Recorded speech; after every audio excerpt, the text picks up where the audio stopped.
Deyilənə görə harada yeni müharibə ocağının alovlanacağına, harada demokratiya olub, harada xaosun hökm sürəcəyinə, kimin prezident seçilib seçilməyəcəyinə bu adamlar qərar verirlər.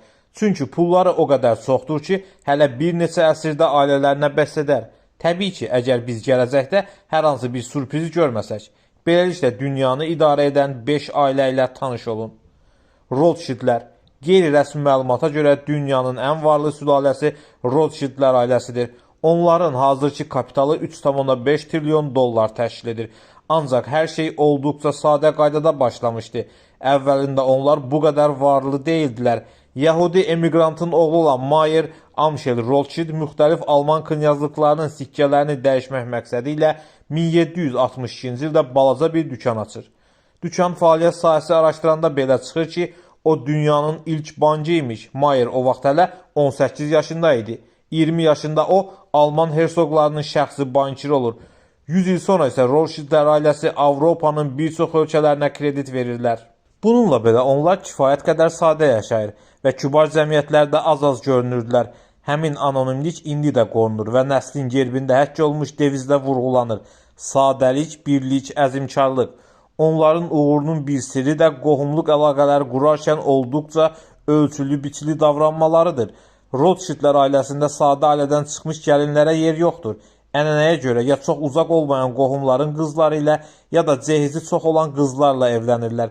Nümunə üçün birini deyək, bir müddət əvvəl James Rothschild çox böyük bir kapitalın varisi, olduqca varlı Nikki Hilton'la evləndi. Rockefellerlər. Siyahıda ikinci yeri Rockefellerlər tutur. Onların sərmayəsi yuvarlaq desə 2,5 trilyon dollardır.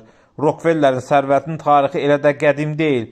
Nəslin banisi John Rockefeller 16 yaşından pul qazanmağa başlayıb. O gələcəkdə dünyanı neftin idarə edəcəyini dərk edənə qədər ət, taxıl, ot ticarəti ilə məşğul idi. Rockefeller 1870-ci ildə Standard Oil kampaniyasının əsasını qoyur. Bu kampaniya bir neçə 10 il sonra dünyada qara qızılın qiymətini diktə edəcəkdir. Oğlu John Rockefeller daha da irəli gedir. Hökumətlə əlaqələri olan Rockefeller özəl ABŞ banklarını birləşdirən Federal Rezerv sisteminin yaradılmasına lobbiçilik edir. Nə ABŞ prezidentinə, nə də konqresə tabe olan bu təşkilat hələ də mövcuddur.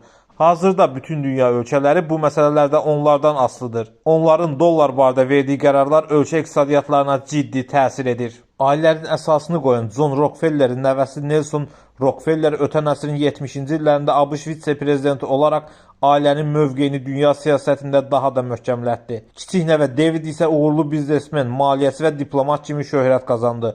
O həm də avtobiyografiyasını yazan ilk Rockefeller kimi tarixə düşdü. Kitab Xatirələr adı ilə çap olunub. Baruxlar. Deyəsən Baruxlar bizim siyahının ən müəmmalı və ən sirli ailəsidir.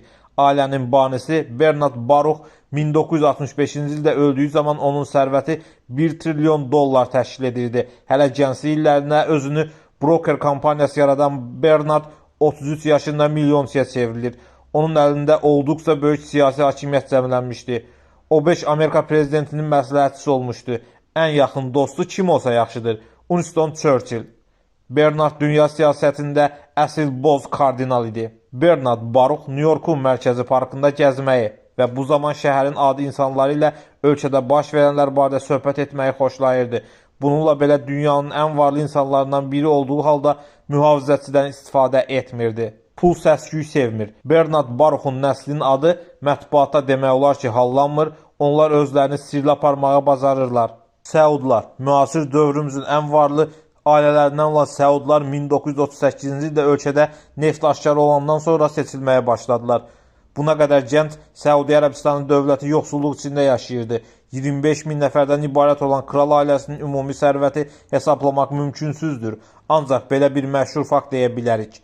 Hazırki kral Salman bin Əbdüləziz Əl Səudun tac qoyma mərasimində əhaliyə 30 milyard dollar paylanıldı. Digər demokratik ölkələr təkcə bu ölkələrdə tətbiq olunan sərt əxlaq qaydalarına deyil, kral ailəsinin üzvlərinin şıltaqlıqlarına da dözməyə məcburdular. Misal üçün, 2004-cü ildə Şahzadə Naif İbn Əbdül Əl-Şelan Kolumbiyadan Fransaya 2 ton kokain gətirməyə çalışmışdı.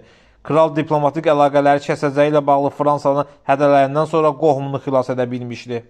Windzorlar xanədanın əsası 1910-cu ildə bir Almanın yarısı kimi Rus imperiyasının sonuncu imperatoru xalası oğlu 2-ci Nikolaya bənzəyən kral 5-ci Georg tərəfindən qoyulmuşdu. Kral Georg'un nəvəsi 2-ci Yelizaveta Britaniya tarixinin hakimiyyətində ən çox qalan monarxdır. O 65 ildən çox taxta qalıb. Qadın jurnalları onun gəlirlərinin 4,5 milyard funt sterling həcmində dəyərləndirirdi. Bu hələ onun şəxsi sərmayəsi idi. Vəliəhədlik qaydalarına əsasən Windsorlar xanədanı Yelizavetada bitməli idi. Çünki onun uşaqları ata xəttindən davamçısı, daha doğrusu kraliçanın həyat yoldaşının nəslinin davamçısı sayılır. Ancaq kraliça nəslin davamçılarını da Windsorlardan elan edən qanun imzalayaraq mübahisələrə son qoydu. Baxmayaraq ki, monarxiya çoxdan dəbdən düşüb, Böyük Britaniyanın əhalisi 74% hələ də onu dəstəkləyirdi. Daha bir maraqlı fakt. Turist şirkətlərinin məlumatlarına görə hər il krallığın görməli yerlərinə təşkil edən gəzintilər, səfərlər və kral ailəsi ilə bağlı suvenirlər ölkə xəzinəsinə 5 milyon funt sterlingdən çox gəlir gətirir.